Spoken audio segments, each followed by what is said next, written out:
और आज आजमगढ़ के विभिन्न राजनीतिक सामाजिक संगठनों ने इस बात को कहा है कि राष्ट्रपति महोदय को ज्ञापन भेजा है कि यूजीसी गाइडलाइन जिस पर सुप्रीम कोर्ट ने रोक लगाई है उसको तत्काल जो उसके हटाए, क्योंकि कैंपसों में जाति भेदभाव यूजीसी ये मान रहा है और 118% से अधिक जो है ये जो जाति हिंसा हो रही है इसके आंकड़े आ चुके हैं। ये बात ढकी छुपी नहीं है। अब सुप्रीम कोर्ट ये कह रहा है कि इस पर स्टे लगा करके इसको रोकने की बात कर रहा है और साफ तौर पर ये जो पायल ताड़वी का सवाल है, चाहे रोहित वेमुला का सवाल है, उनके साथ ही नहीं ये पूरे देश के जो SC ST OBC माइनॉरिटी के लोग हैं उनके साथ एक नाइंसाफी हो रही है। और साफ तौर पर है कि जब यूजीसी गाइडलाइन ने इस बात को कहा कि उसमें OBC की बात को इंक्लूड किया है, इसके पहले भी SC ST था, तो क्या आखिर में अगर OBC का बात आ रहा है उसमें OBC के साथ हिंसा हो रही है तो क्यों आप उसको नहीं आप मानना चाहते हैं? ये ठीक उसी तरह से इस तरीके से हमारे देश में जनगणना होती है और अब की बार भी सरकार ने बोला कि जाति जनगणना होगी और OBC की भी गणना होगी, जनरल की, हम सब चाहते हैं सबकी गणना हो,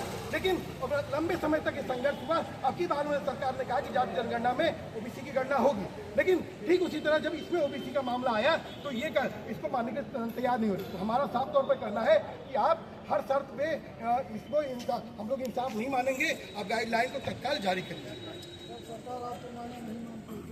देखिए, हम साफ तौर पे कह रहे हैं कि हम संवैधानिक लोग हैं और संविधान में जो हमको हक हुकूक मिला है उनके तहत हम लड़ाई लड़ रहे हैं। और इसी सुप्रीम कोर्ट ने 2 अप्रैल 2018 को याद करिएगा जब SC ST एक्ट को कमजोर करने का प्रयास किया गया तो पूरे देश में दलित और जो इंसाफ पसंद आवाम निकली और इसी सुप्रीम कोर्ट को बैकफुट पे आना पड़ा। इसी देश में किसान आंदोलन खड़ा हुआ, 13 महीने किसानों को सड़क पे खड़ा होना पड़ा, उसके बाद सरकार को बैकफुट पे आना पड़ा। और ये जो गेम हो रहा है इस सरकार सुप्रीम कोर्ट के से जो है जो काम नहीं खुद करना चाहती उसको सुप्रीम कोर्ट के हवाले करके उसको करवाना चाहती है। तो साफ तौर पर हम सुप्रीम कोर्ट से भी कहते हैं और सरकार से भी कहते हैं कि अगर ये बात है और भारत में जाति एक सच्चाई है और जाति के नाम पर यहाँ पर क्रूरता है, यहाँ पर लगातार निर्ममता है, इसीलिए आप देख सकते हैं कि लगातार जो NCRB के आंकड़े बताते हैं कि दलितों के साथ OBC माइनॉरिटी के साथ क्या हो रहा है और भारत में मॉब लिंचिंग किसी से छुपी नहीं है। हम साफ तौर पर कहते हैं कि यूजीसी गाइडलाइन लागू करिए, नए भारत का निर्माण करिए।